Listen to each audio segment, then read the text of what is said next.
তোমরা যারা হাই মাদ্রাসা থেকে 2024 সালে অঙ্ক পরীক্ষা দিলে সেই অঙ্ক পরীক্ষার প্রশ্ন এবং উত্তরগুলো নিয়ে আলোচনা করছি। ভিডিওটা ভালো লাগলে অবশ্যই একটা লাইক করবে আর তোমরা সাবস্ক্রাইব করবে এমনটাই আশা করছি। প্রথম প্রশ্ন, এক বছরে সুদ ও আসলের অনুপাত 1:8 হলে বার্ষিক সরল সুদের হার বি 12.5%।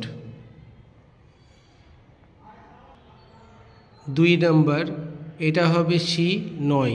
3 নম্বর, 5 সেন্টিমিটার দৈর্ঘ্যের ব্যাসার্ধ বিশিষ্ট বৃত্তে 6 সেন্টিমিটার দৈর্ঘ্যের একটি সমান্তরাল জ্যায়ের মধ্য দূরত্ব বি 8 সেন্টিমিটার। 4এরটা হবে সি 2।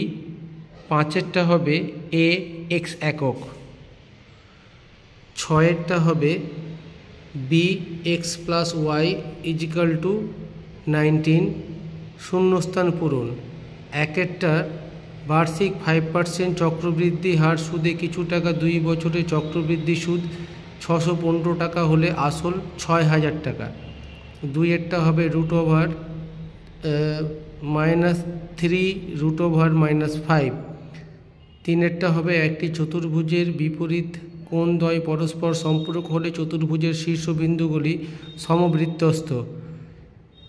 4এরটা হবে হাফ।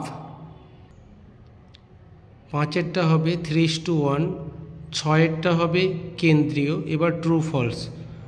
প্রথমটা হবে ট্রু, তারপরেরটা দ্বিতীয়টাও হবে ট্রু, তৃতীয়টা হবে ফলস, 4 নম্বরটা হবে ট্রু, 5 নম্বরেরটা হবে ট্রু, 6 নম্বরেরটা হবে ফলস।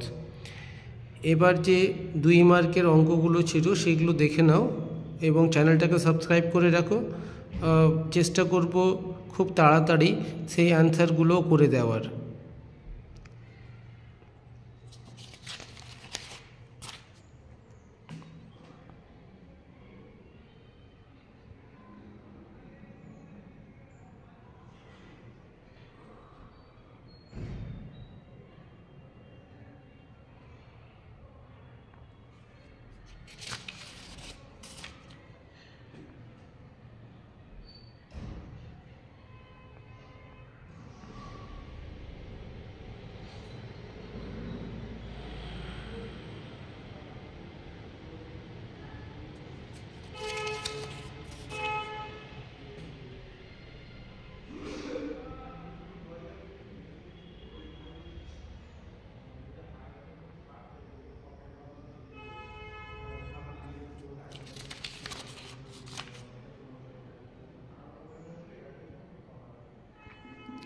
তোমাদের পরের পরীক্ষাগুলোর জন্য বেস্ট অফ লাক।